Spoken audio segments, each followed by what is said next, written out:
Welcome to Indian online service. இப்போ நம்ம எதை பற்றி பார்க்க போகிறோம்னா, உணவு பாதுகாப்பு லைசன்ஸை பற்றி பார்க்க போகிறோம்.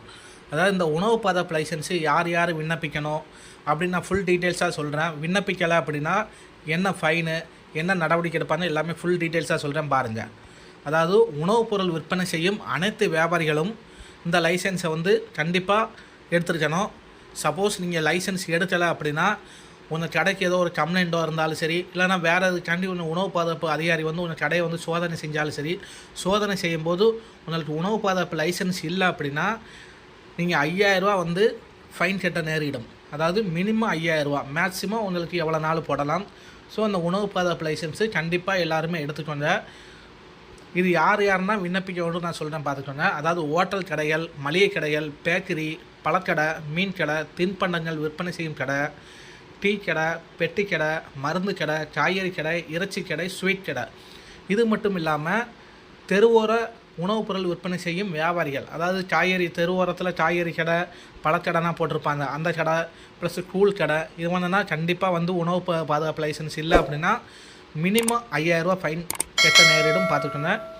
இது மட்டும் இல்லாமல் உற்பத்தி செய்யும் தொழிற்சாலை, பால் மற்றும் ஐஸ்கிரீம் கடைகள், இட்லி தோசை மாவு உற்பத்தி செய்யும் வியாபாரிகள், இல்லைனா வீட்டிலேயே சில பேர் இட்லி தோசை மாவுனா சேல்ஸ் பண்ணுவாங்க, அவங்களும் கண்டிப்பாக அந்த லைசன்ஸ் எடுத்துருக்கணும். எடுக்கலை அப்படின்னா உங்களுக்கு நீங்கள் ஃபைன் தான். இதற்கு என்னென்ன ஆவணங்கள் வேணும்னு நான் சொல்கிறேன். அதாவது passport size photo 1, Aadhaar card நகல் 1, தீர்வு ரசீது அல்லது வாடகை ஒப்பந்த நகல் 1, இது மட்டும் இருந்தால் அழகாக நீங்கள் பண்ணிடலாம்.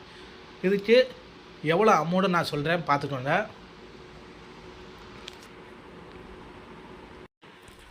இப்போ இது அமௌண்ட்டை பற்றி பார்க்கலாம் மாறுங்கள். அதாவது உங்கள் வருஷ டேர்ன் ஓவரை பொறுத்து இதோட லைசன்ஸ் ஃபீஸ் வரும். அதாவது வருஷ டேர்ன் ஓவர் 12 லட்சத்துக்குள்ளே இருந்துச்சு அப்படின்னா உங்களுக்கு லைசன்ஸ் ஃபீஸ் வெறும் 100 ரூபா தான் வரும்.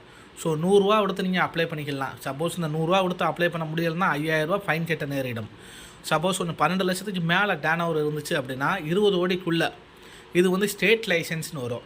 ஸ்டேட் லைசன்ஸ்க்கு உங்களுக்கு வருஷத்துக்கு 2000 ரூபா வரும். 2000 ரூபா கொடுத்து நீங்கள் லைசன்ஸ் அப்ளை பண்ணிக்கலாம்.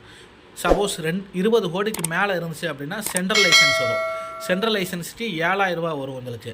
ஸோ 7000 ரூபா கொடுத்து வருஷம் ரினியூவல் பண்ணிக்கிடணும். இந்த 3 கேட்டகரி மட்டும் இல்லாமல் ஏகப்பட்ட கேட்டகரி இருக்குது. ஒவ்வொரு தொழிற்சாலைக்கும் அமௌண்ட்டு டிஃப்ரெண்ட் வரும், மெத்தடு மாறும். ஸோ நீங்கள் உங்களுக்கு உணவு பாதுகாப்பு லைசன்ஸ் வேணும் அப்படின்னா நீங்கள் பக்கத்தில் உள்ள உங்கள் உணவு பாதுகாப்பு அதிகாரியை கான்டாக்ட் பண்ணி அப்ளை பண்ணிக்கலாம். இல்லை அப்படின்னா உங்களுக்கு எது டவுட்னாலும் என்னோடய வாட்ஸ்அப் நம்பர் கீழே கொடுத்துருக்கேன், பார்த்துக்கோங்க. நானே உங்களுக்கு அப்ளை பண்ணனாலும் அப்ளை பண்ணி தருவோம், புதுப்பிச்சு தரனாலும் புதுப்பிச்சு தருவோம். எது டவுட்னாலும் கேளுங்க. வாட்ஸ்அப்பில் ஷார்ட் மட்டும் பண்ணுங்கள், கால் பண்ண வேண்டாம். உங்களுக்கு உடனே ரீப்ளை பண்ணுறேன். இது போன்ற சேவைகளுக்கு எங்கள் சேனலை சப்ஸ்கிரைப் பண்ணிக்கோங்க. நன்றி, வணக்கம்.